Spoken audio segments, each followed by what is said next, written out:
Thanks, everyone. Okay, so we're 10 minutes over, just over our time.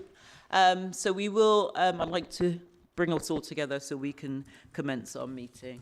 So it's been a while since we had a full, well, the last meeting we had was when we received the report. So this is going to be the sort of formal part of that process. So I'd like to, first of all, sort of welcome introductions and safety and information. So we're going to welcome members of the committee. I'm going to ask them to introduce themselves, and then I think it would be good, positive to just continue around the room to introduce everybody. Start on my left, and we'll let Bronwyn finish on the end. I'm Mark Weston, one of the councillors for Henbury and Brentry. Hi there, I'm George Kelly-Shroney. I'm the councillor for Clifton Down. Councillor Joss Clark, Brislington West. Thank you. Hi, Councillor Louis Martin for Froome Vale. Denise Hunt, Finance Business Partner, Bristol City Council Officer. Yeah. Alan Davis, Independent Chair of the Meeting Needs Group. Thank you. Hi everyone, I'm Megan, Director at Bristol Disability Equality Forum. Hi everyone, I'm Susie, Care Sports Centre, Bristol and South Gloss. Hello, Kay Libby, AGK Bristol, here for the Meeting Needs Group.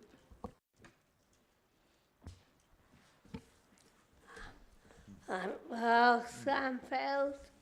I'm a lived experience member of the Meeting Needs Group.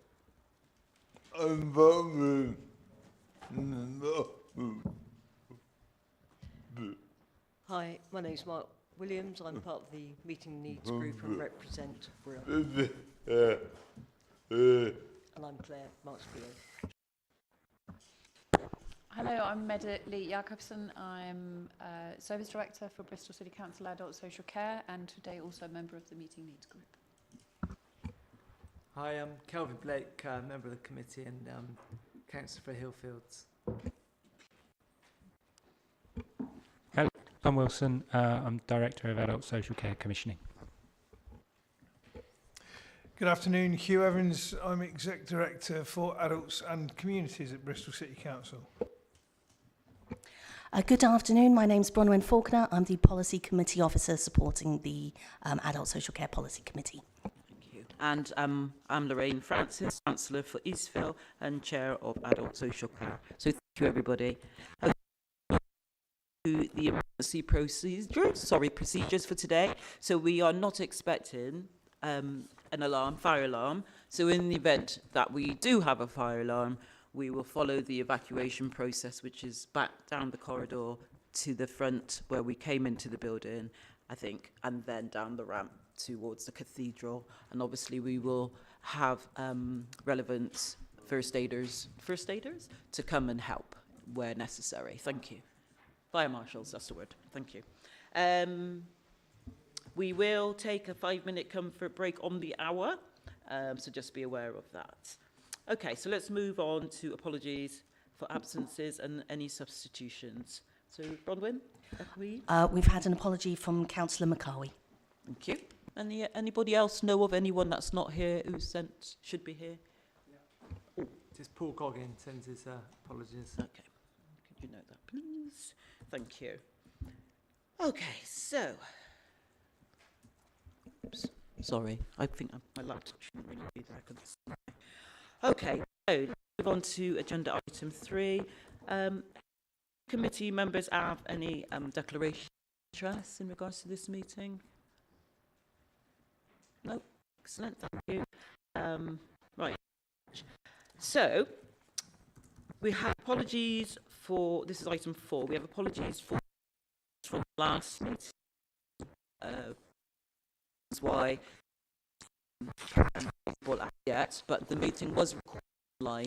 So should there be anything that want to review in time for the next committee meeting, we can only apologise for that.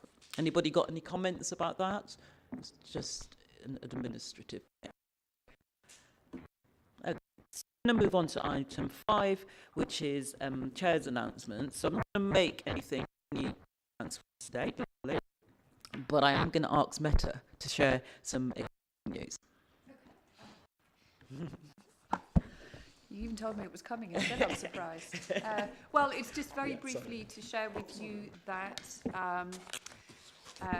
Adult Social Care's Homeless Intervention Service has been successful in their bid to become the Team of the Year in the Social Work Awards 2025. So they went to an award ceremony in Manchester on Friday and were announced winners of that particular category. So we're very proud of them. Formal communications will follow, but we thought we'd mention it today. Thank you, Lorraine. Excellent. Thank you. That's really good news. Thanks, Meta. Thought I'd leave it to you to announce it here. Okay, so we're going to move on to agenda item 6. Let me just change my glasses a moment, sorry. Agenda item 6. We did have a question, and we did have 2 statements also submitted. So we have sent the response to the question to the person that sent in their question, so they will have received that, and they will not be attending today. Now, with the statements, obviously members are the 2 people that submitted the statements can add additional information if they wish or talk to this statement. But what we are going to do is flow into the session itself, because the questions actually will come up in the actual session today. So we'll be duplicating if we sort of go down, go back to the questions again. So it's up to you. You are entitled to talk to your statement, or we can just flow into the meeting. Is that okay? Okay, fantastic. And it also just means we're not going backward and forward. Perfect. So we're going to move on to agenda item 7, which is response to the recommendations of the Meeting Needs Working Group. This report is to provide a formal response to the recommendations made by the Meeting Needs Group in their report, which was presented to us, the Adult Social Care Policy Committee, on the 30th of June this year. So we will provide a high-level outline of the proposed programme of work which will follow. So there's no decisions to be taken on this report, which is mainly for information. Any actions obviously coming out of today will then come in at another stage, if we need to, when we need to report back, etc. Right, so the members of the Meeting Need Group are here. So I'm going to invite Hugh to briefly outline the report, and then we will allow opportunity for any comments, questions from members. Okay, Hugh, over to you. Thank you very much for that. And you might have to excuse me a bit because I've got a funny throat. But as the Welsh say, Ymarochid, still here, and will remain so until the thing knocks me down sometime in week 6 or 7, which is in a couple of weeks' time. Right, so I trust that everybody's had an opportunity to look at the report, specifically the responses that we've formed. I mean, I know that you have, because I know you've had conversations about it in between, and so this is taken a little while to be worked through. I think that probably there's 2 or 3 key points that I think I'd like to make. Firstly, that we very much welcome and want to build upon the kind of conversations that we've been having. There's no question that we are committed as a council and as a health and care system to being more co-productive. But for me, co-production is all about having that working relationship. It's about having a trusting working relationship through which we can gain insight from each other's perspectives. We know that we're not going to be a fully co-productive health and care system immediately. We know that it's going to take quite a lot of time and effort to develop towards that. But one thing I can say with some pride for us all as a as a city is that we've actually done such a lot of work on, so well, that sounds like the kind of noise I might make. We've done, was it something about what I said, Councillor White? So we've done such a lot of work on this, and you know, a lot of other parts of the country are looking to us to see how we've done it, what we've done, and it's so I think it is very positive, and I want to say that for a start. There's a range of activities within this, and I'll go through just to kind of highlight some key points to allay some of the fears that were raised in the two statements. I don't plan that we have, and this doesn't say that we're going to have it all done by April. It does clearly say that we are going to be spreading this work out so that we don't overcommit, and so we do justice to the things that between us we've agreed that we need to do, because as it stands, if we said we were going to do this all by April, we wouldn't succeed. So the first point is about national lobbying, and rest assured we want to lobby as a city, but where appropriate as separate organisations when we're asked specifically to feed in regard to particular calls for information, etc. So we'll continue to do that, and as required, we will be triangulating and ensuring that perspectives that we present are perspectives that that we all share. So the second one was all about working with. There were 2 points in this one, and it was about working with stakeholders to lead a public conversation, to raise awareness, and to bring the meeting needs group report to the attention of the Health and Wellbeing Board. And I think that we are very supportive of the conversation being as broad as it can be, and that the voice of lived expertise to be central to that. Although I think we wanted to draw attention to the fact that there were a range of public meetings to which this agenda is relevant. The Health and Wellbeing Board being a key one, and it will be a fundamental aspect of the neighbourhood health developments that will be going on in Bristol, North Somerset, South Gloucestershire, the 3 Health and Wellbeing Boards. But also we have this policy committee, which is a public forum, and there are opportunities for discussion as part of that. And also, importantly, the Health Overview and Scrutiny Committee, which is also a public committee and is part of the council's duty to provide scrutiny to health and care systems. So I think what we said is that prior to the October meeting, a discussion takes place as to how the Health and Wellbeing Board can take the lead in public conversation. So that conversation needs still to happen. So, you know, we probably haven't done that in time for this meeting, but the conversation will happen. Right. Well, but in the next short period of time, it'd have to be a conversation with Councillor Williams, who is the chair of the Health and Wellbeing Board. So, but rest assured, it will take place. The meeting with the Campaign for Real Care, and I'm aware that the written response to Mr. Slasberg's question has been issued to him, but we do plan to get that. Yeah, it's already been sent. It's been sent to him, so we do plan to get that work underway, and to have the conversations with the Campaign for Real Care. That's one of the things that we will try and do before the end of the financial year, by April.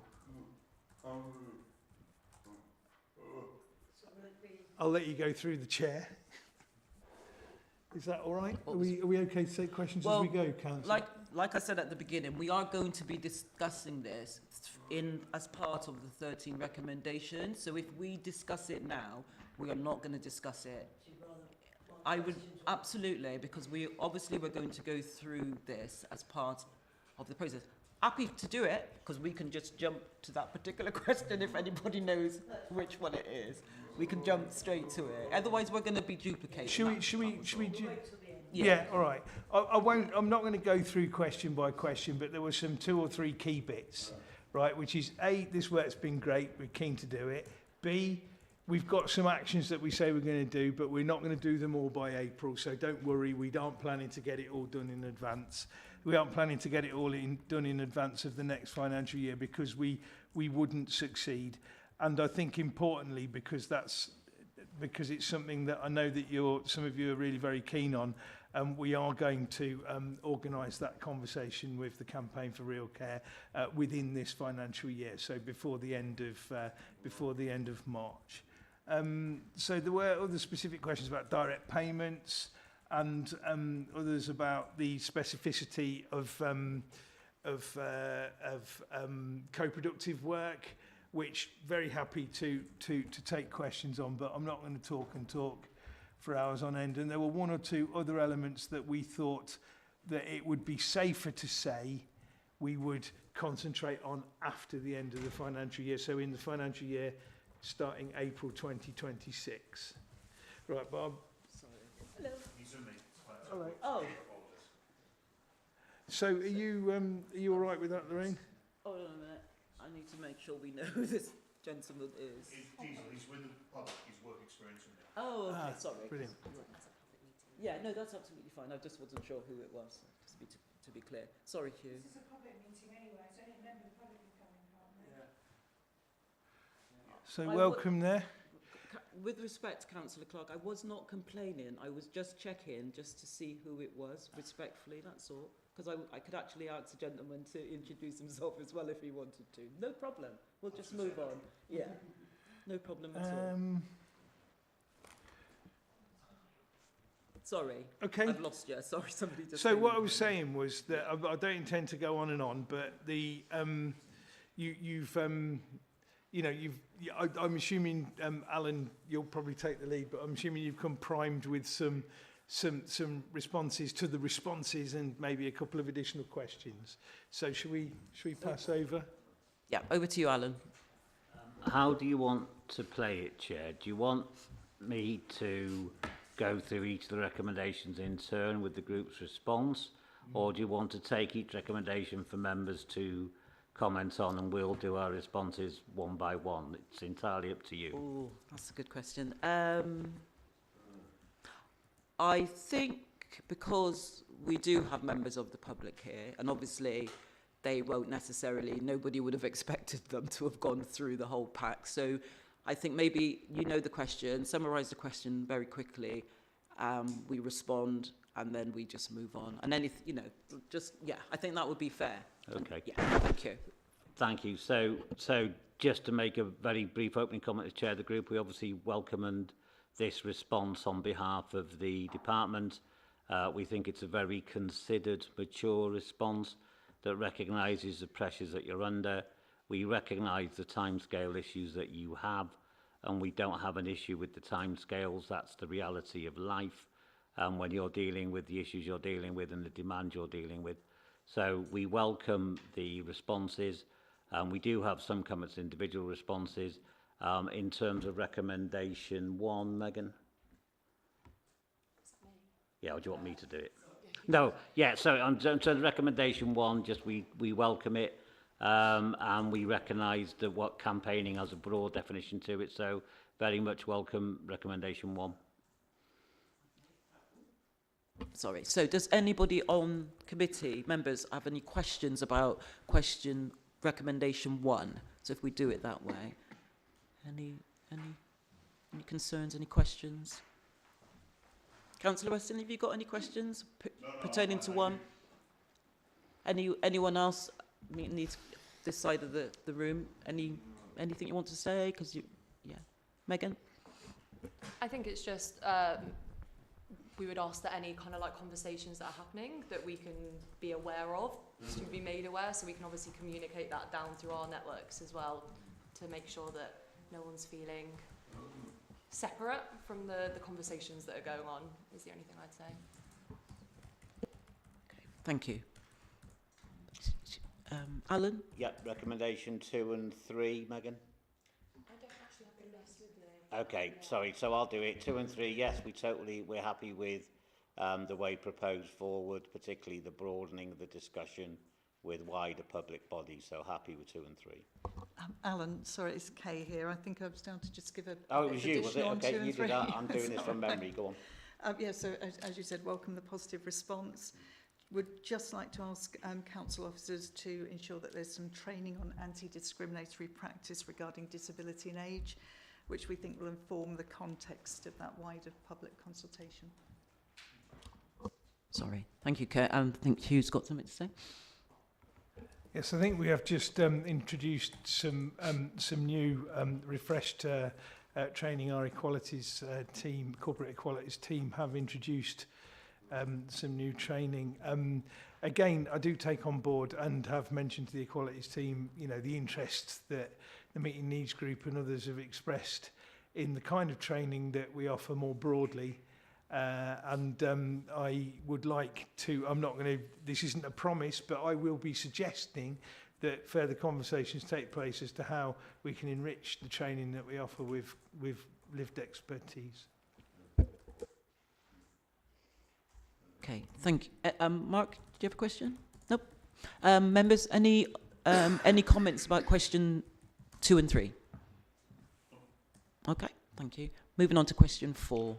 Recommendation 4. Recommendation 4, sorry. We welcome recommendation 4. We accept the time frame and we welcome the process outlined.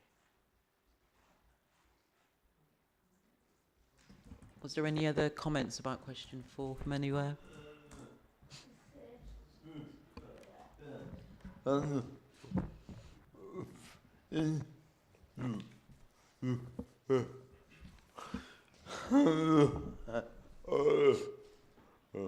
Okay, so Brill are very happy with the report in the main. However, one of the questions, which I know is a question that I think Colin Slasberg has asked himself, is when the discussions take place between the Director of Social Care and the Campaign for Real Care, will the councillors be included as part of that discussion? Anything else to add?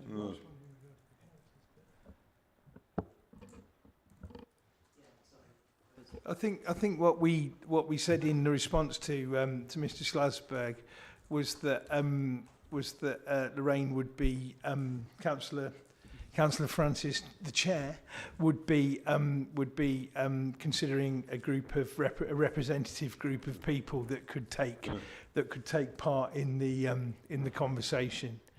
So it won't be an all-member thing, but it should be representative of the people of the city and etc. So I think that's a reasonable response in regard to that.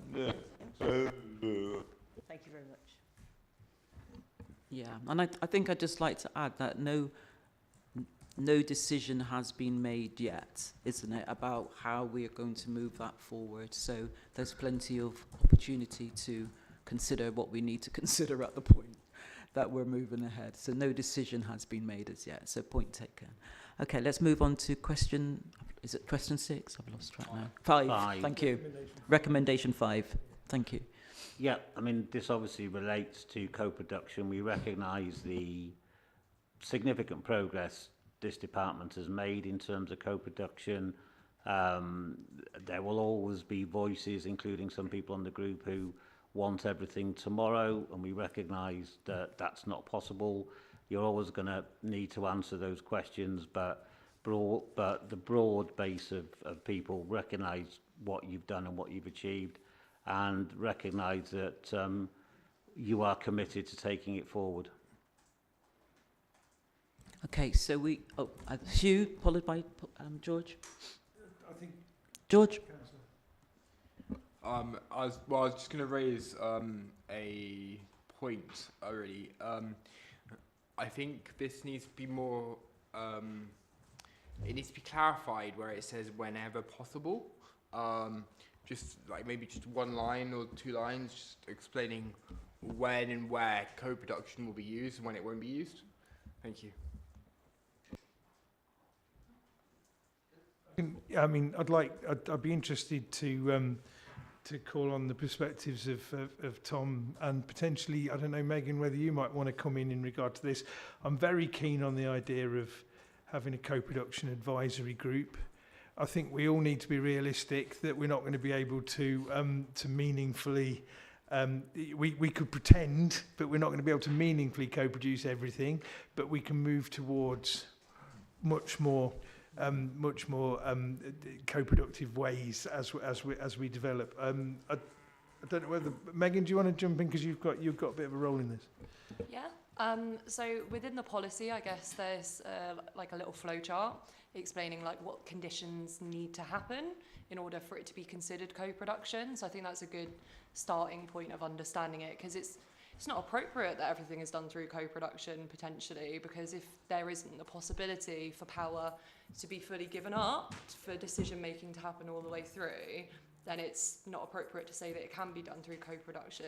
And I think one of the most important things is just being really clear that when something is co-production, calling it that, but when it's not calling it that and calling it its appropriate way, just so it gives clarity for everyone, I guess. Yeah. Sorry, can I come back on that? Just Yes, very of quickly? course you can. Sorry, where was that flowchart? It's in the co-production policy, which I think was like last October or November, went through the adult social care. It's not in those papers, Councillor. It's yeah. But Meta can send you the document that contains it. Yes, please do. Thank you. Thank you. Yeah, we'll get it circulated in the minutes. I think, right, we'll come to Tom at the end. So Val, and then Tom. I would like, as I said in my statement, co-production. Perhaps if it cannot be co-produced, you could ask a lived experience person their opinion. It may not, but the opinion would be raised. It might be something very, very simple. Might make you think, or it might be wrong. But for an opinion of a lived experience person, could be a carer, age person, just so that they need to be at the meeting, that as long as they're asked and you've taken an opinion.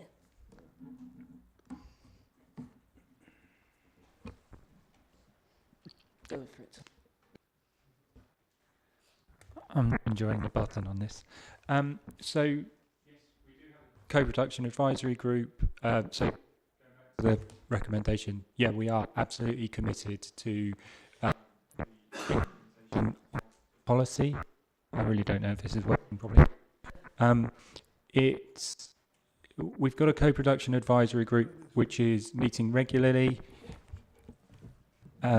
It's operating as a forum for officers to bring questions and ideas and things that they intend to co-produce, or other forms of engagement, as Megan says, stopping short of co-production but still valuable. And it is working. Is it where we want to be at the moment?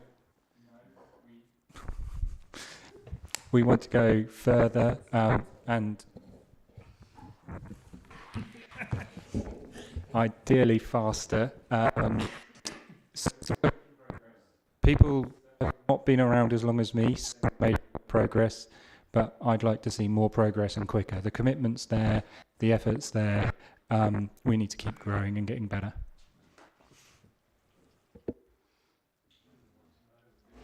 Okay, thank you very much. I won't comment, but we'll take it as said. I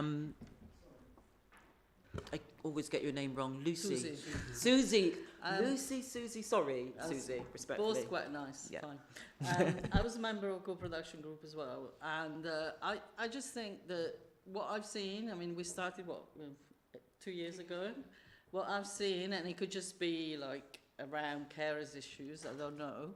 But what I've seen is a general change in working culture and the idea of at least engaging and involving people with lived expertise and trying to create stakeholder groups where lived experience talks to staff experience. To me, that's changed a lot since we started the co-production work. So although those bits have been part for, I wouldn't necessarily define as co-production in a pure sense that we're trying to do, there's still a very important culture change that we're seeing. So I think that's also a very important part of the process. Thank you. That's really good feedback and testimony to the work you've been doing with Meta as well, with the carers group, etc. So thank you for that. Okay, so let's move forward to question number 6. Support it and welcome, Chair. Thank you. Does any member have any questions relating to point number 6?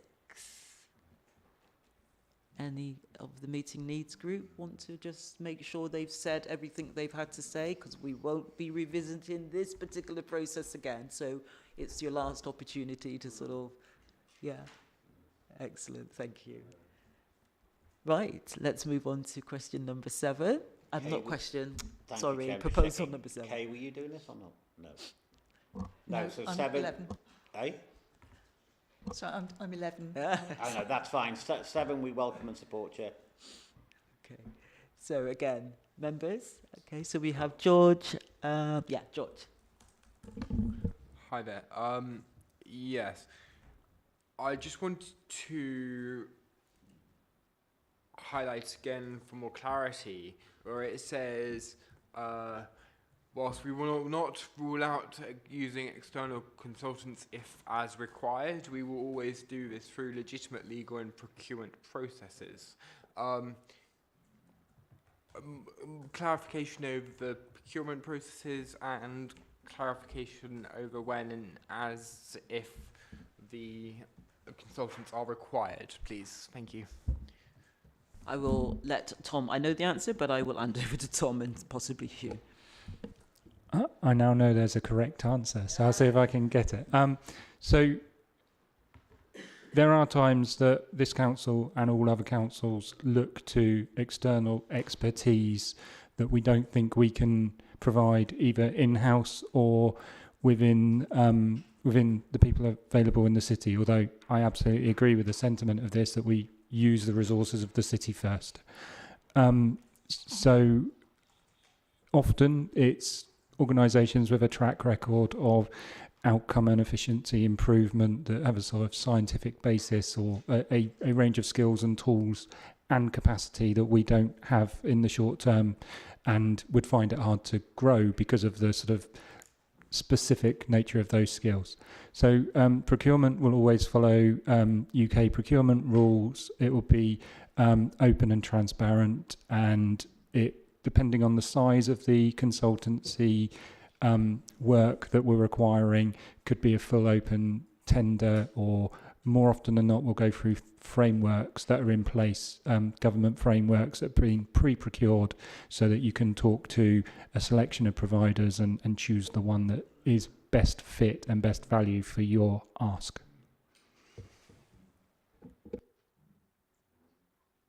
Thank you. Did you want to add to that, Hugh, or are you happy with that? Perfect. So let's move on to number 8. Welcome and support. Mark has a comment to make. Okay. Mark.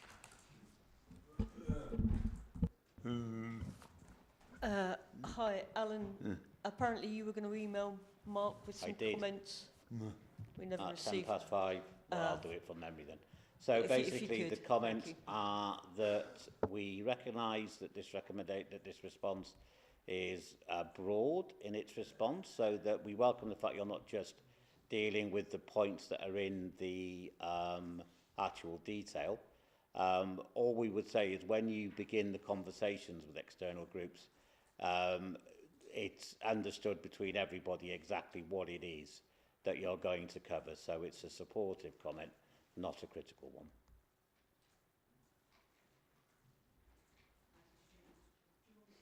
Please, yeah.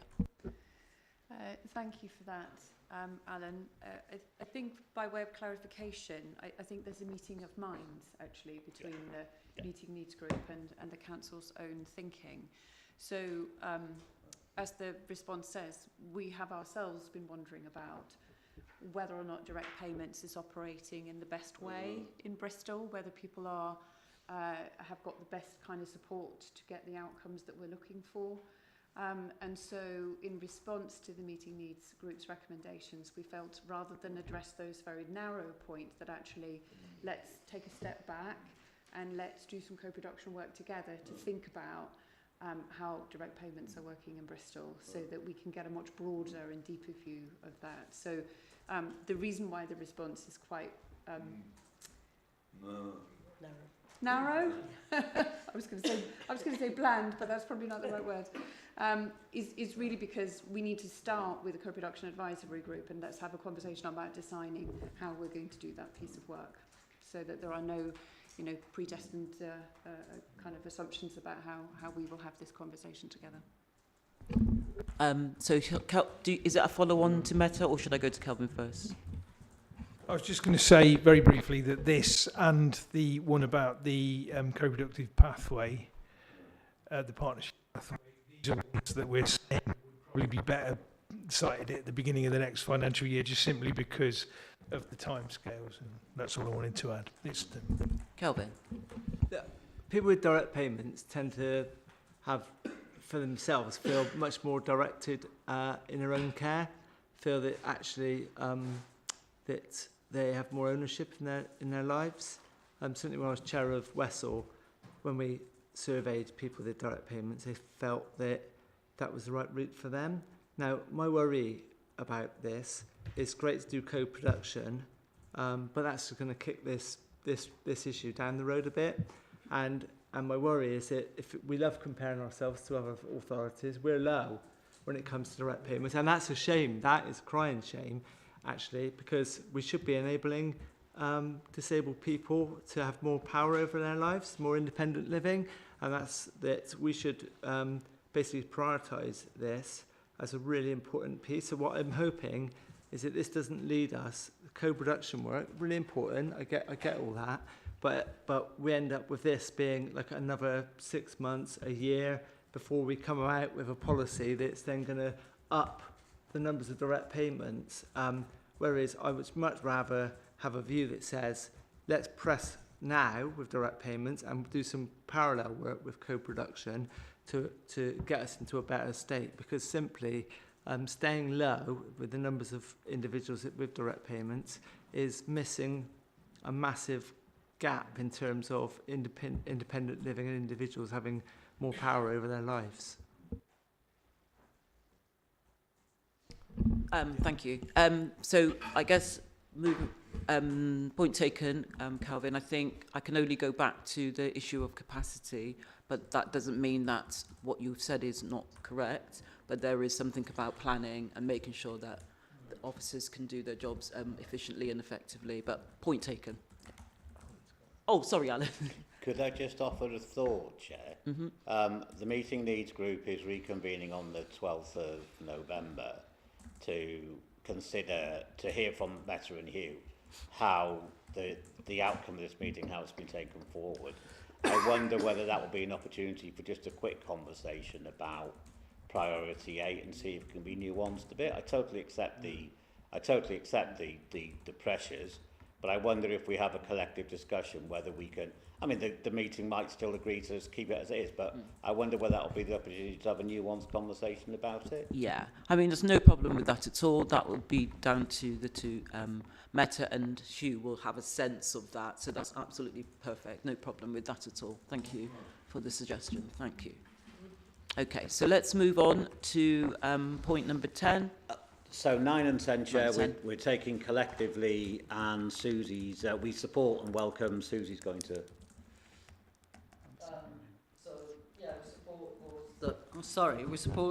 we support both responses to relating to taking carers' needs into account. So that's fine, number 9 and number 10. And can I just say on that, Chair, just to reflect the positive working, when members will be aware that the Hugh and Meta met with the meeting needs group to look at the draft responses in August to take views on board. And Susie and Corinna, the two carers reps there, reflected some concern about the adult social care response.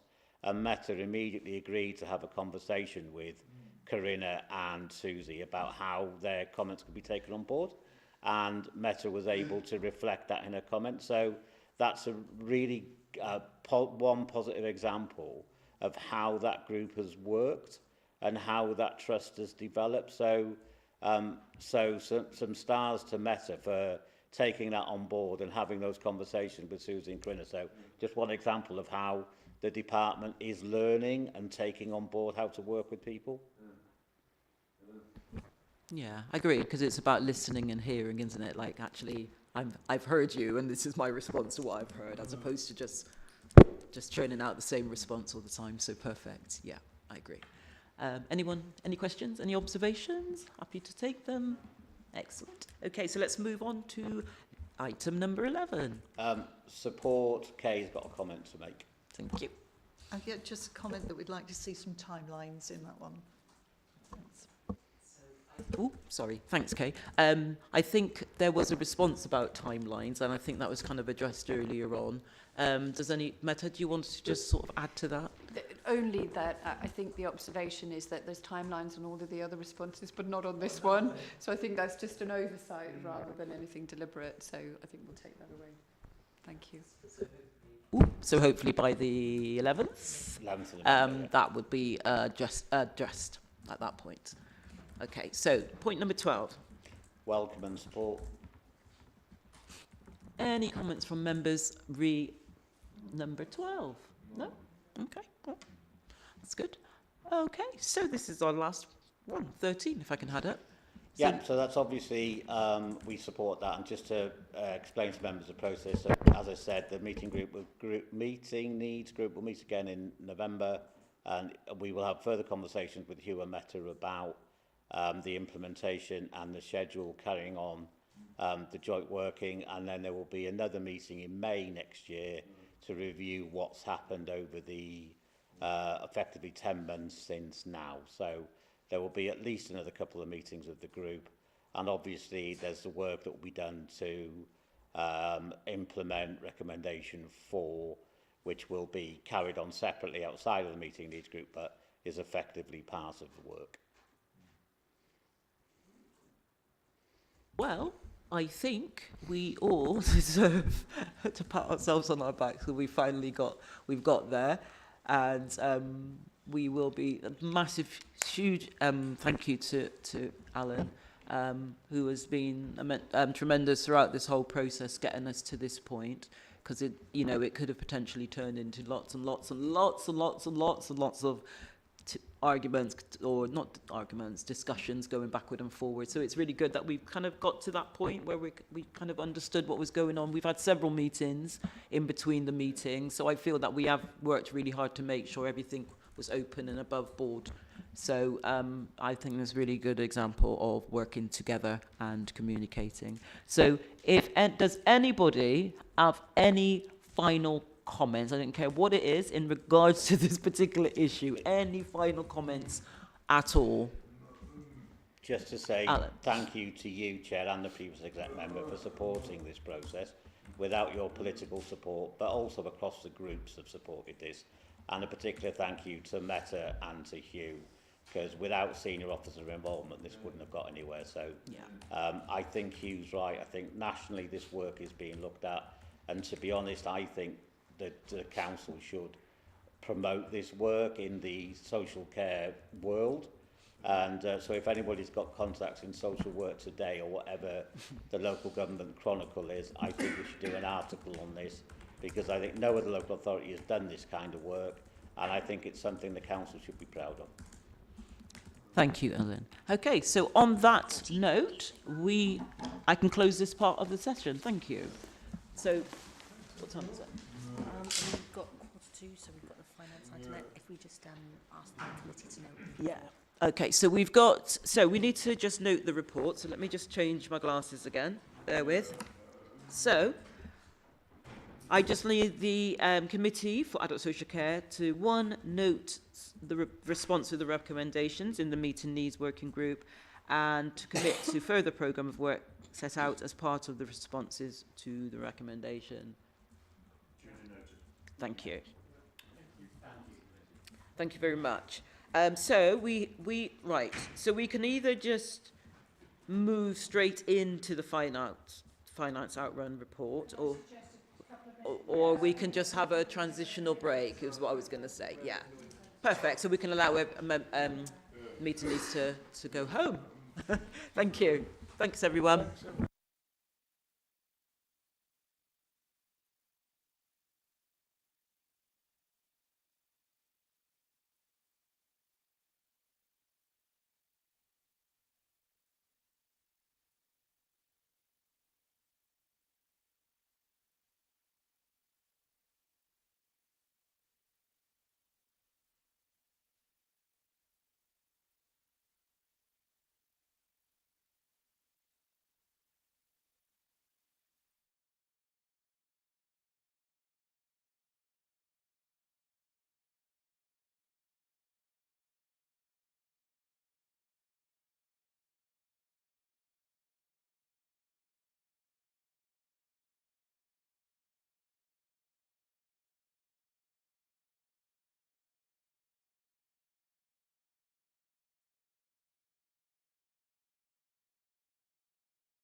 for your patience.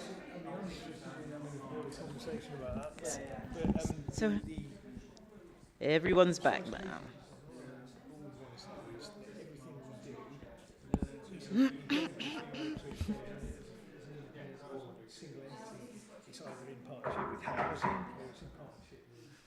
Sorry.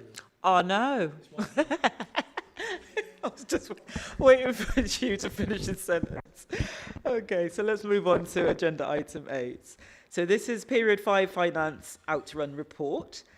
This is the presented to the Strategy and Resources Policy Committee on the 13th of October. I need to put my teeth in. There is no decisions to be made as this report is for information. So I'm going to invite Hugh again to introduce and outline the report. Okay, and then we'll have time for comments and questions. Right. Thank you, Chair. I'll try and be brief, which never succeeds. Yes, you've had a chance to read the report and you get the broader Strategy and Resources Committee report to start with, and then you get an excellent Appendix 3, which is starting at, I think, page 47, which our finance business partner, Denise, who's sitting over there, pulls together for us, which gives much more of a detailed perspective on the adult social care position. Pure headlines, period 5, we've just had period 6, so there are beyond period 5, but period 5 projecting for the council a corporate overspend of somewhere along the lines of 18.7 million, 3.3% of the approved budget. That represents the deterioration of around 9 million. The last Strategy and Resources Committee was in period 2. So, as you would imagine, mitigate way across the council in order to address that projected overspend. It's worth noting that early benefits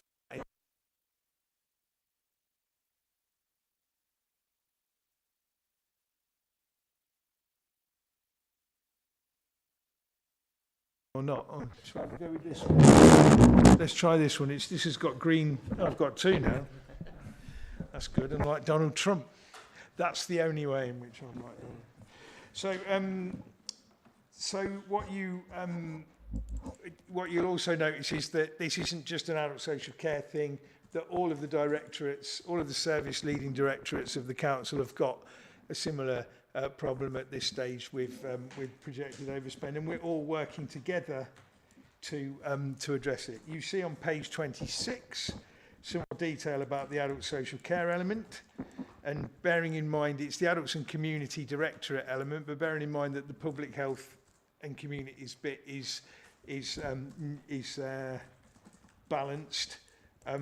What you see the overspend at period 5 of projected 5.6 million is the adult social care element.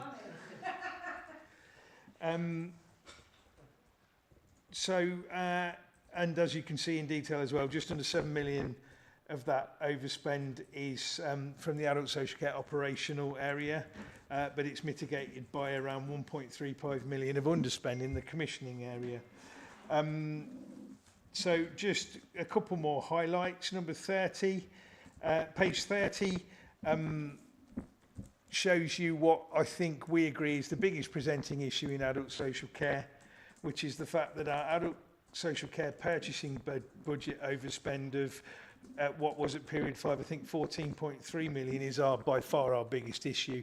Now, I'm sure everybody does all know, but for the record, the adult social care purchasing budget reflects the amount of money that we spend on independent sector or care and support services for people. So nursing, residential care, supported accommodation, domiciliary care, all of those kinds of services that we buy. And of our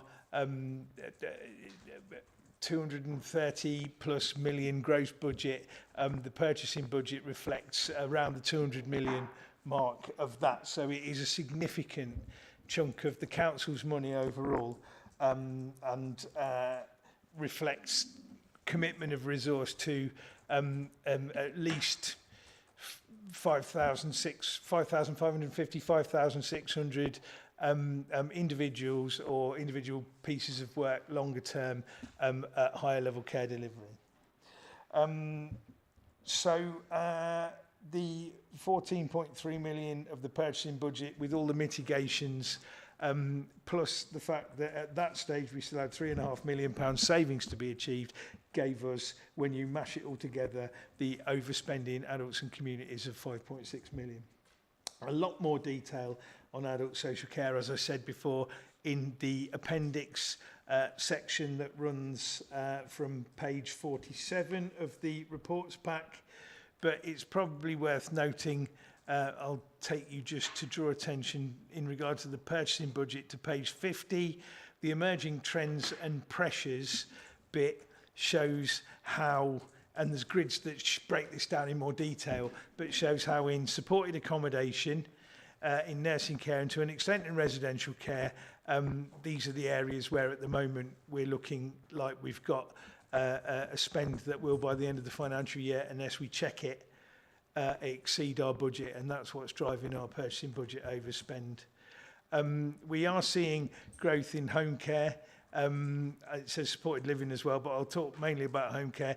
You'd want actually for there to be a healthy expenditure on domiciliary or home care, because that shows that we're supporting people at home rather than in institutional settings, as you know, supported accommodation and nursing care and residential care are more like. So we have got you know, probably quite a good spend on domiciliary care. It is overspending the budget a little bit, but really our primary concern is addressing the overspend on nursing and on supported accommodation. As Councillor Blake did highlight earlier on, we have seen favourable variances in direct payments, but as highlighted, we also, as a local authority, don't do particularly well when it comes to direct payments compared to others, and it's an area that we fully intend to improve. And I think we've just seen how the community want to support us to work out ways in which to improve our performance in direct payments. So there's lots more in the report. We've got a programme of activity underway which you hear about when you hear our transformation and improvement reports. I think the next one of those is coming in December, so you'll see the period 2, one of those in December, but work is underway, so we're doing a lot of work to try and mitigate this projected overspend. Nationally, well, so far as core cities are concerned, we're not hugely unusual, and we're not overspending, you know, we are overspending a lot, but some core cities are overspending more. It does seem to be a problem inherent in urban areas, and as we see with our supported accommodation work, quite a lot of that comes from demand from people who are homeless, people with multiple disadvantage, people who are recent prison releases, people who may be stepping down from acute sector mental health bedded provision. So as cities, especially as core cities, we do have quite an overwhelmingly large share of that nationally, which does make quite a difference to our overall commitment of resource. I'll stop there, but I don't know whether anecdotally we want to feed in a little bit about P6. Maybe Denise might do that, or maybe I can shortly. We are seeing some improvement. I think the council is also seeing some improvement on these numbers. Period 6, halfway through the year, has shown quite a good reduction on the overall projected overspend of 18.7 million. I think it's in the 14s-ish now at the moment. So, you know, the work that we're doing is gripping, but we've got a lot more to do to put it in the right position. I'll stop there. Right, thank you. And I think, wasn't it a couple of years ago it wasn't the overspend about 40 million? So I think we're actually showing real progress over the last 24 months or so. So questions. So I've got Councillor Clark and then Councillor Y, Councillor Martin, yeah, Weston and George. Just remember. Oh, let's go around the table. Yeah. So you'll be last, Mark. Right. Do you want to start with Tim then, or do you want to go first? Yeah, I just wanted to. There's a couple of things. Obviously,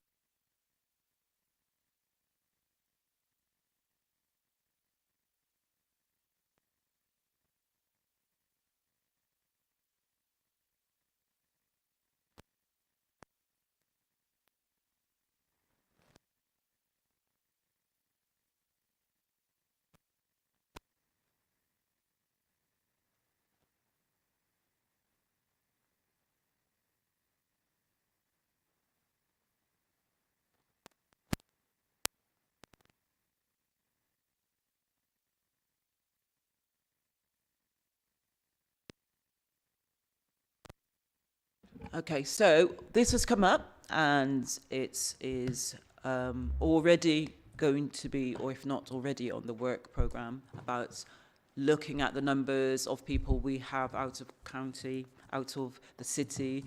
There are reasons why people may be out of Bristol area, but we are going to be looking at that as previously explained. And so it's a factor that happens and people are out of county. I'm going to say it again for a range of reasons, but we will be looking at that. So thank you for your comments, Councillor Clark. Councillor Way. Yeah, I've just got a technical question and then a wider question. Okay. With respect, as a chair, I'm not right. So I've answered the question respectfully. I am happy if you would like to answer the question because it wasn't indicated who should answer. So please go ahead. If you want Just to. very briefly, and colleagues will bear this out, I think we've seen quite a reduction in the number of people that are placed out of area in the last 5 years. We will be doing some analysis and bringing it back, as Councillor Francis said, to show the complexion of the range of people. Some people are in specialist facilities that aren't locally available, and they've got to be in that kind of facility.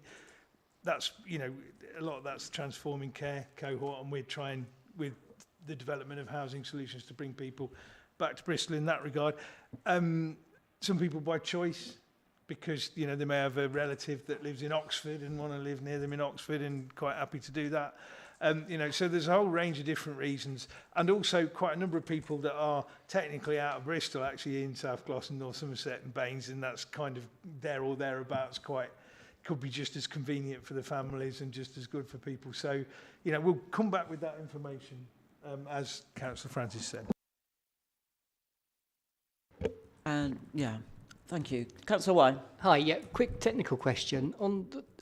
I understand what adult social care overspending is largely the placement budget, but the line 57, commissioning contracts, quality and performance, which is on the first page of the appendix, I'm not quite sure what that is and whether that's a recurring saving. So is it just another sort of historic placement budget and called a different thing? Or is it one of our transformation teams and it's just a one-off? I am going to ask Councillor Wilson. Sorry. Tom Wilson to answer that potentially. Did you say 57? So the first page of the appendix 3. 47. You haven't got the page numbers for some reason. At the bottom, mine it says 47. And it is. So you've got the summary position. So those are just all the budgets. So it says 57. Can we have one person talking at a time? Apologies. Those are all the budgets that I'm responsible for.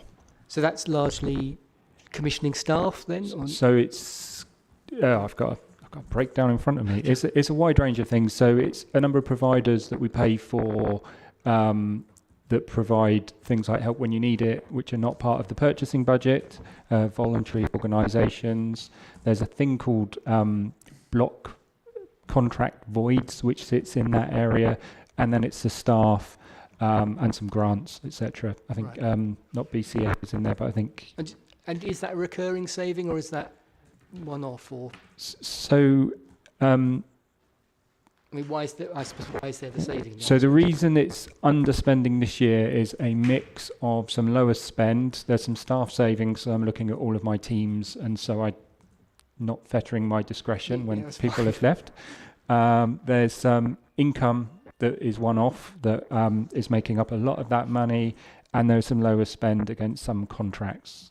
So it varies month on month. We're not currently predicting that will be the same next year. It wasn't like that last year, so that would be a brave assumption to make. No, that's great, thank you. So we have to assume rolling forward that then that's not going to offset some of the overspend on the placement budget. So second question was, Denise, I suppose this is just a simple extrapolation about what we spent and what the year-end forecast will be, rather than my thinking is actually a lot of people, and it's not even winter yet, and we need to put our clients up. So is this is this realistic realistic account of to be? Denise, because that'll cover period 6, I guess. So I think it is based on the period 5 information. It's the most up-to-date we had at that moment in terms of based on the number of people that we were supporting. But that said, obviously there's lots and lots of work that Meta, Tom, Hugh and their staff are doing in terms of savings delivery. So we would still expect those numbers to come down in terms of savings delivery, and you'll see as part of Appendix 3 there's reference to savings progress on that. So yes, we haven't gone through winter yet. It's a risk, but we don't know kind of how that's gonna play out. So we've got to watch that quite carefully. But we would hope that numbers wouldn't rise significantly, and we have got very tight spend controls and decision processes going through currently. Yeah, no, that's great to hear. But I suppose that we see could we look at previous years and see what the trend of increase is over the winter and see if numbers are going up. Which, I mean, there's not a lot we can do about the savings targets, about numbers. I mean, if people present and they've got eligible needs, then that's it.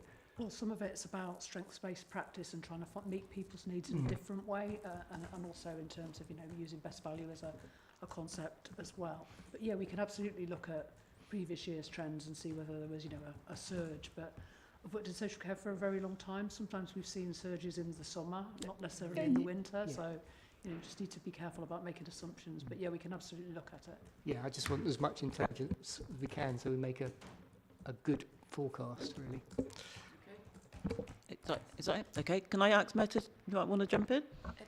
Just very quickly, I was going to add to the point that, in fact, Denise has just made, which is that I think our operational experience is not necessarily that there's a consistent trend of winter pressures, in inverted commas, that might have been a thing of the past, because actually we're experiencing pressures oscillating all year, not necessarily just during the winter. So I think it's worth looking at our data, but I think our data also doesn't give a consistent pattern of a very clear and obvious spike during the winter. It is more that demand is persistent and high most of the year with variations, but not a really obvious winter pressure spike, if that makes sense. Thank you. Thank you. Okay, has that answered your question, Councillor Wine? Okay, George, did you have a question? Yeah, so quite. Okay, Councillor Martin. It might be just a simple answer, but there are some cases where the revised budget is...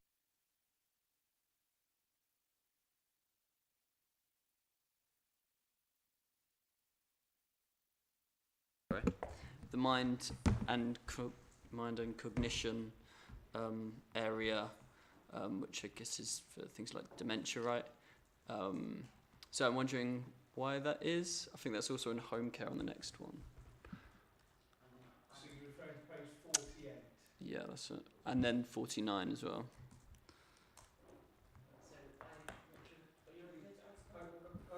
If okay with you, Denise, I'd like to defer to you on this. Have you got? Can you? I mean, there's a lot of moving parts in these. So the adult purchasing budget is a very complex budget. So you'll remember obviously that councillors set the budget in February. So the approved budget would have been set then. We then have to go through and realign that budget because things obviously kind of move on in terms of where those budgets sit based on kind of service assumptions in terms of where we are at that particular moment when we get to kind of April. So the revised budget will be a slight tweak to that in terms of a redistribution of the funds there across the same categories. But that because that could be just reflecting that the need has changed in terms of where we want to go, and equally how the savings have been applied as well. Thank you. Does that answer your question, Councillor? Excellent. So any more questions? No, that's fine. Excellent. So we'll just move across to Councillor Weston. Thank you, Chair. Obviously a bit concerned about the financial position, and I just want to drill in, if I may, on the savings that haven't been delivered. Now, I'm just trying to understand the nature of those savings. Was this a case of that we thought in budget line A, for example, that demand would be lower than it is, so actually we're just going to be over budget because people have presented, they meet the terms? Or were we trying to change the way we worked to deliver a saving and that change didn't work, and if so, I'd like to understand why it didn't work, because I'm really concerned that this seems to happen all the time. So we have a certain optimism when we come into our savings in adult social care and SEND as well, it sort of in both of them. So I'm just trying to understand the nature of why the savings can't appear. Was it because we got demand expectation wrong, which can happen, years spike, or we failed to make a change program? Can someone elaborate, please? I think there's again different variables. It's not a one answer. So I think all four officers can actually contribute to this. So yeah, hopefully. I'll start. So we'll So, start with you then. right. So yes, it's hugely complex, and I think the first point to make is that some things happen that you have less control over. For example, the introduction of employers' national insurance contribution increases and increases in national stroke living wage, and the other one for the under 18s or the under 25s. So those kind of things put more pressure on purchasing budgets because they make the unit cost of care more expensive. Other things, like say for example, and Denise will give me the right numbers here, but we have seen probably an increase of about 100 people overall, or 50 to 100 people overall receiving adult social care. So we've seen an increase in the last 12 months in that, haven't we? Small but meaningful. So we have seen increased demand, which obviously has impacted in terms of where we would want to be. But just, do you want to carry on, or did you want me to? I mean, so we've seen increased demand, and there's been the system conditions within which we exist have changed. We also are, without doubt, and I say this in just about every policy committee meeting, we are in the midst of a mental health crisis, and there's no getting away from that. This nation is experiencing very fragile mental health. So all of these things add together to make, the circumstances fluctuate and change as we go. And I don't think there's a lot of denying that. So the main areas of our savings that we are at this stage reflecting as being problematic are to do with the ones that are reducing spend on our purchasing budget. And as I said before, the primary areas for that are at this stage nursing care placements and supported accommodation placements. We're doubling down on that work. Every supported accommodation placement that's been made by Bristol City Council since July has been personally, and I mean absolutely personally, scrutinised by Meta, Tom and I. And so we are in the short term really scrutinising the commitment of resource, because that particular element of the budget, as you'll see in the figures, is showing 6 million projected overspend on a budget of about 52. So that's probably the biggest chunk, and we're paying personal attention to that to address it. And I think we've arrested the increase in the overspend by period 6. We want to get the overspend to decrease, obviously. So the spend control mechanisms that we put in place are the ones that we're really doubling down on and knuckling down on to concentrate on. And some of those, to do with short-term measures like I've just described, will make a difference. But the point that you make is absolutely fundamental, which is that operational practice is based upon operational culture, and that's something that develops over decades, and you can't necessarily very readily change overnight. So we have to do a lot of work supporting all of our colleagues, ensuring that our colleagues understand the targets that are specific to their particular area, and giving them the support and listening to them when they say, yes, we can do this, or no, we've got a problem because. And we've got that conversation going in our directorate now much more effectively than I think we've ever had in my time, certainly. And I think that we're developing a much better level of understanding about this overall problem amongst middle and senior management, but also amongst people that are working operationally. So there's many, many different facets But I suppose the key for me is just ensuring that every person knows what, the bloke sweeping the floor who's putting the rocket on the moon, every person understands their part of the challenge, and every person knows what they can do day to day to be part of the 1,000 decisions a week that could either take us one way or another way. So before we move on, Mark, are you happy with that direction of the response? Are we going in the right direction, or do you want to add? In regards to your question. I don't know if we are going in the right direction because I don't have the full breakdown of the savings line by line. I've got the broad headings of it. I remain concerned that we actually have increased pressure from NI, living wage, everything else, because this was always the issue. We contract with organisations that, we were partly compensated, but they were never compensated at all.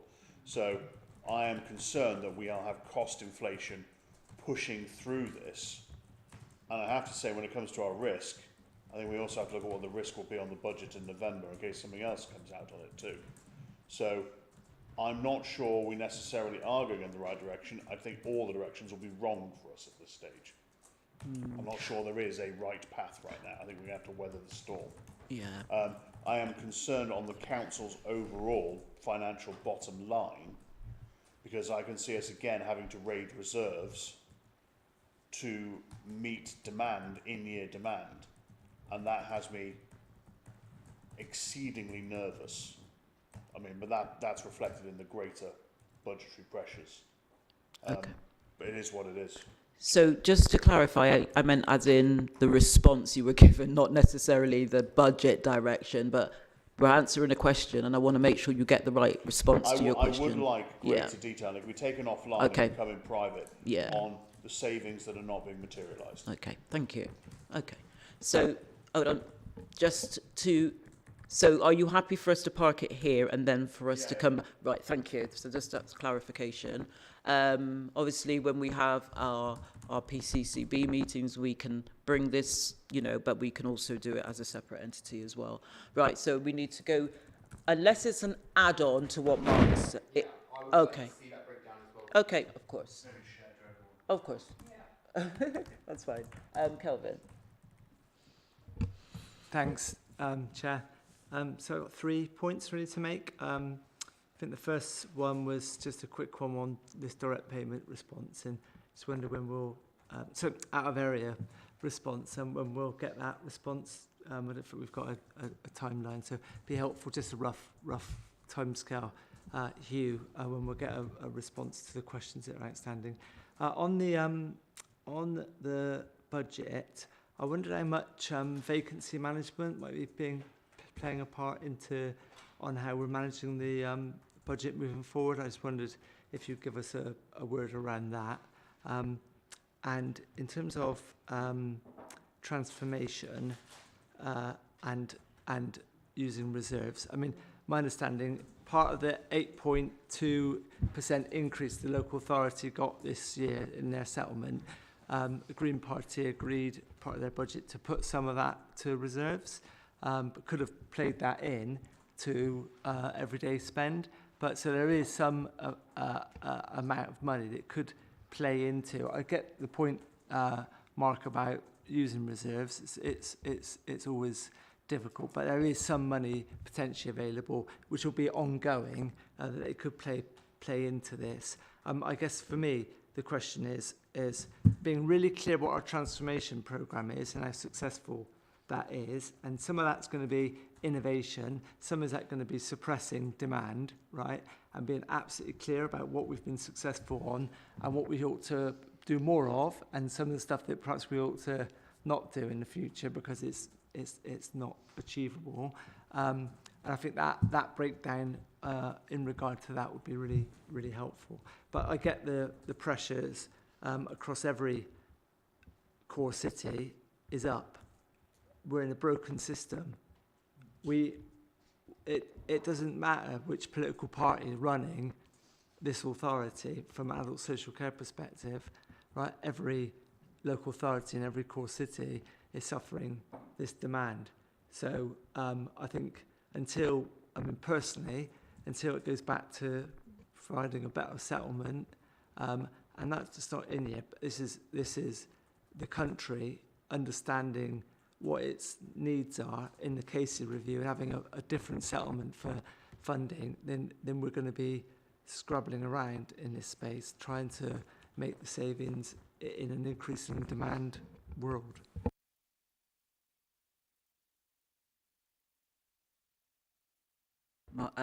Sorry, Hugh, do you want to answer or Tom?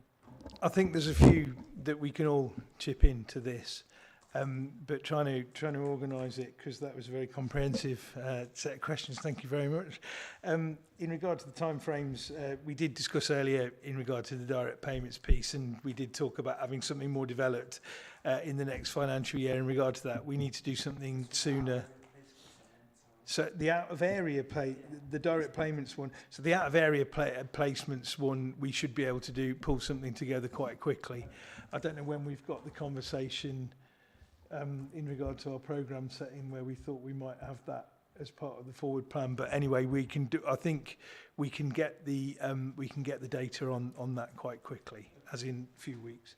In regard to vacancy management, I'd probably call on Denise to give some clarity on that. Is that all right, Denise? So it fluctuates every month depending on what posts are recruited to, but as at period 5, we were looking at about 1.5 million underspend in terms of staffing. Apologies, Denise, could you repeat that? Yeah, I was going to say bring your microphone closer. It didn't go on, sorry. So at period 5, we were looking at about 1.5 million underspend on salaries costs, but obviously that will fluctuate during the year depending on which posts are filled. So it is a kind of a moving number. Now, I am concerned about the question in regard to the in regard to reserves. I don't think I can meaningfully respond to that. So Denise, maybe unless you want to have a go at that one, I think if we take that away, or maybe that's some broader corporate question there, if you're happy to accept that. So looking at the things that we're doing and how well they're going, and the different things that are having different effects, I think Tom encapsulated it quite well at one stage in a piece of representation that you might have seen, that says that kind of it all boils down, the purchasing budget spend bit especially boils down to how many people are getting assessments and getting services, how does that benchmark, how much are we giving people person for person, and how does that benchmark? Because I think we do know that Bristol's quite generous compared to other areas that we have in comparison. And then what's the unit cost? So how much are we paying? So how many people, how much per person, and what's the unit cost? And we've done quite a lot, but I'd probably ask Meta to start off talking about the target operating model work, and which is 2 or 3 weeks implemented now, because I think that's probably a good start for the how many people bit and how much element.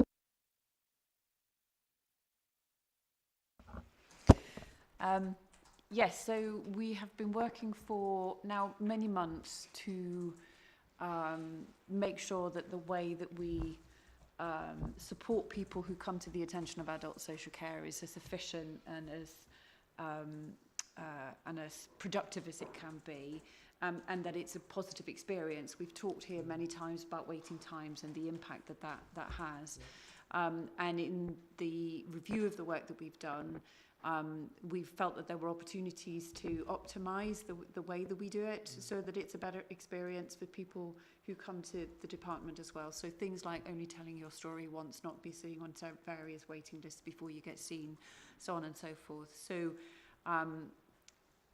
all of that has culminated in a whole series of different things that have been implemented, but most recently we have changed the way that the customer pathway works and the way that the teams are structured, and this is week 4 of implementing the new structure. So we are at the moment assessing the impact of that, and that comes with changes to practice, and I think Denise earlier used the word strengths-based practice, which is, we sit here and we talk about numbers and and savings and so on. But what we're really talking about is making sure that we support people in the right place at the right time as quickly as we can, but also that we support people to get support away from adult social care so that we can continue to support those people who need our help the most.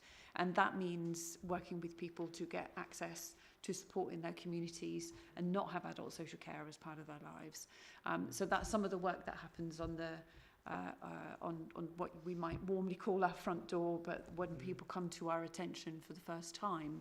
And that means working with our colleagues to make sure that there is a shared understanding of how we interpret eligibility under the Care Act, to make sure that we really are seeing the people that we need to see. But it also means working with yourselves and our communities and our partners in the sector, who often assume that if there's a problem in somebody's life, then it's adult social care who needs to come and sort it out. And it isn't always. So these things are, I would call it a movement. These things don't happen overnight. These things take quite a complex series of changes. But what's important is that we keep this really person-centred, and that it's about people in their communities in accordance with our vision.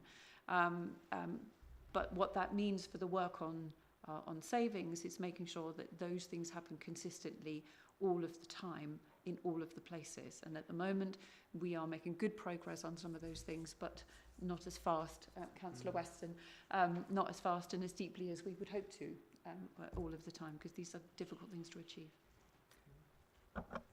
And I think also that one of the key elements is that we are talking about people, and no one can sort of predict. You can predict who's coming from children's services, because obviously you'll have numbers and names and people overall, but we can't predict unforeseen circumstances taking place as well. Did you have a question, Councillor White? Okay, go for it. Hugh, I'm really pleased that you're talking about benchmarking, because we've read that before, and it'd be nice to get some more detail about basically, are we more generous than our neighbours? That's the basic question, and how that can drive practitioner change. And I think that's really important, so I'd like to know a bit more about that. And I also think really welcome your scrutiny of some of the higher level packages. And I always say this, don't I? But I mean, in my experience, certainly there was, historically, I've seen very varying practice even within authorities. So it's great that you're doing that one. You say it's short term, so I'm wondering how we continue that kind of scrutiny. But also some of the, is one team giving 10 hours of home care and the other 15 hours, that kind of thing. So in the wider packages. So just say a bit more about how we're sort of the sort of control that we've put in place. Tom, do you want to make a comment? Or? I always get the benchmarking ones. So there's a report that I'm working on at the moment, which is due to come here, I think, to the next meeting, which is showing that our unit costs are high. So there's a thing called Market Sustainability Improvement Fund, MSIF, which does a national report. And that's got benchmarking saying that what we spend is relatively high on unit costs. Now, there's lots of nuance around that. As we know, there's no other location as great as Bristol, but equally similar to Bristol in terms of property prices, population, statistics, etc. The question of how generous are we is an interesting one.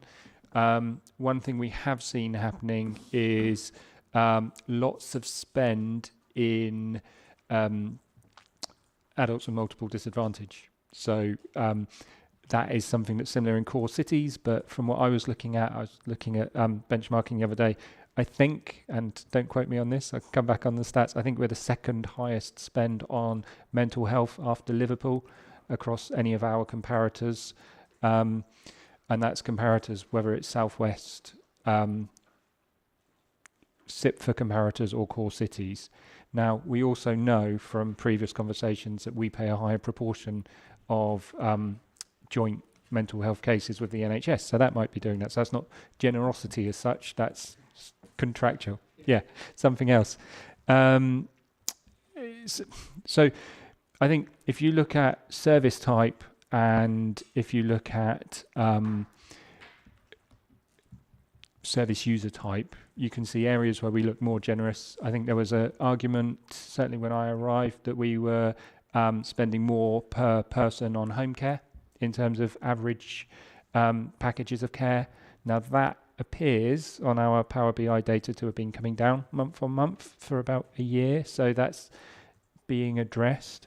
So there is no one answer, but it is fair to say we are a very high spender on older people. So we've got a relatively small older people population, and we are spending more per older person in the city than any of our than our comparator averages for core cities comparators, and certainly Southwest.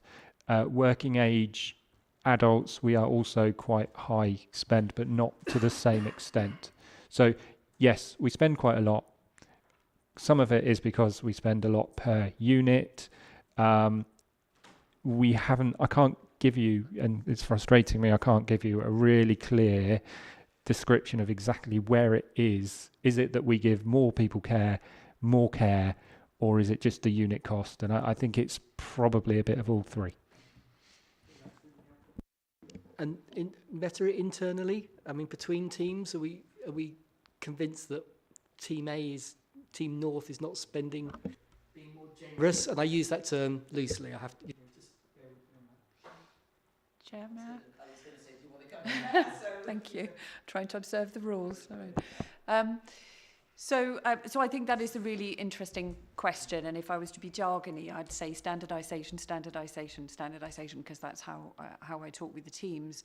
So, and it might be helpful to illustrate also to the point earlier, Councillor Weston, in terms of the work that we're doing. So one example of that is that statutory guidance suggests that you should do a review with everybody once a year to both check in on making sure that people are safe and that care and support is appropriate to meeting the needs, and also making sure that needs haven't changed and that we don't need to reset. So so we've had a major effort in making sure that we do that, and in doing so, we do pick up where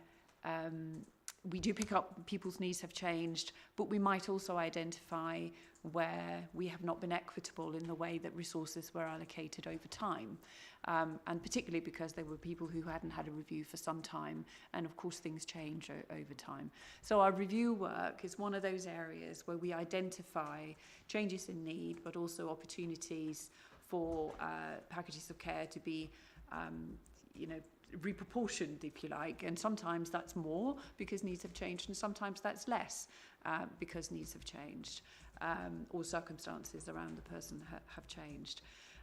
The other really interesting thing about the target operating model that I described earlier is that I don't restructure for the fun of it. That one should never do so. 370 of our colleagues have just gone into a different configuration a month ago. But one of the really interesting things about that, for me, in terms of standardisation of our practice, is that it's given us an opportunity to have another look at whether or not teams had been operating in ways which were localised.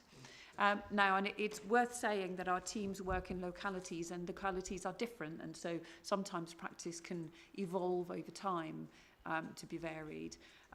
But we have now, for instance, taken 3 front door assessment teams and combined them into one service so that we have standardised practice for how people get received when they come into adult social care.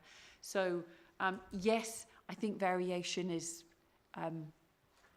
a fact of life, because we're humans, and you can never compare, although the facts might look same on the outside, you can never compare this person and say, well, he got this and he got this, because the reality is that people's situations and the risks that we're dealing with is very person-centred in terms of our understanding of that. But standardisation is an issue.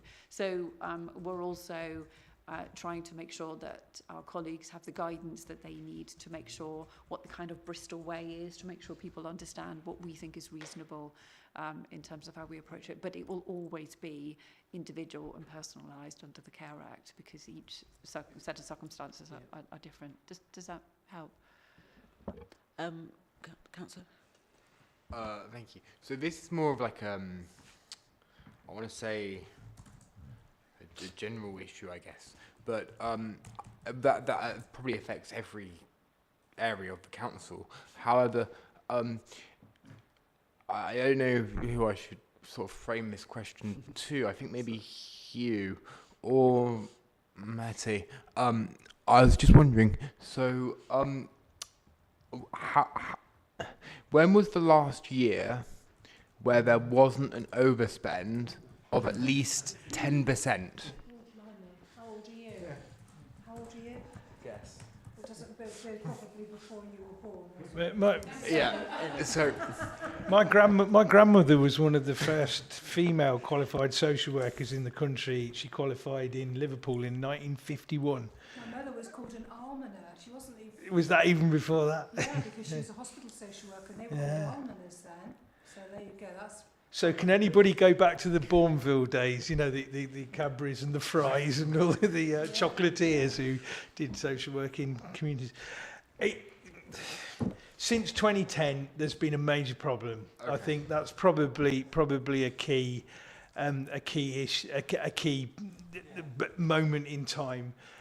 In the years up to 2010, certainly working in the field, and colleagues, you know, there's 4 of us here who've worked in the field like all the way. Maybe not, Tom. I don't know, a youthful fellow, but sorry, Meta likewise. I'm digging a hole here. But long and short of it is that up until 2010, well, and probably the financial crash of 2008, we had things that we still talk about now and are still very keen on, like the Supporting People programme and the Independent Living Fund and things like that.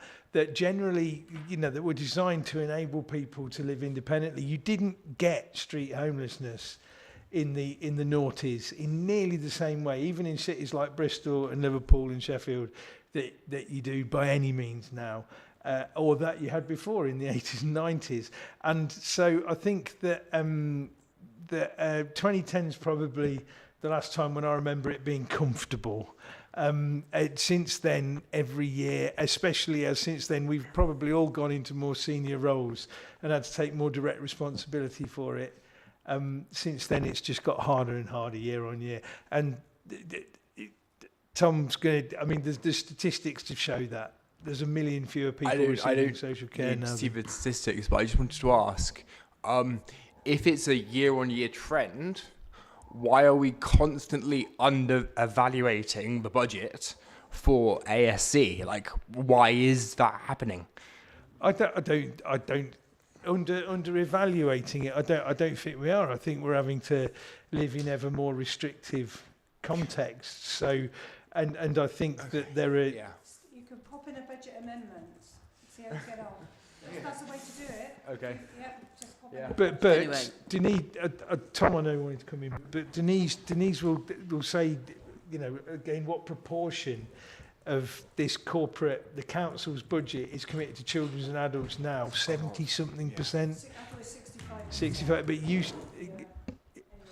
it used to be considerably lower proportion than that. Tom, did you want to jump in? I think the question was, what was the last year there was an overspend of less than 10%? And the answer is last year. Oh, really? Because we spent 230 million and last year's overspend, I think, was 7 million. So that's about 3%. This year we're on course for 2.5%. And we had 14 million savings to be made. And I think we're forecasting 9 million. Winter accepted. We're still hoping to do better in the rest of the year. But when you look at it that way, and when you say, we hope to get 14 million savings, we think we've made 9. Now, we also have growth in the budget, so that doesn't mean we're spending 9 million less than last year. But actually, it's not out of control.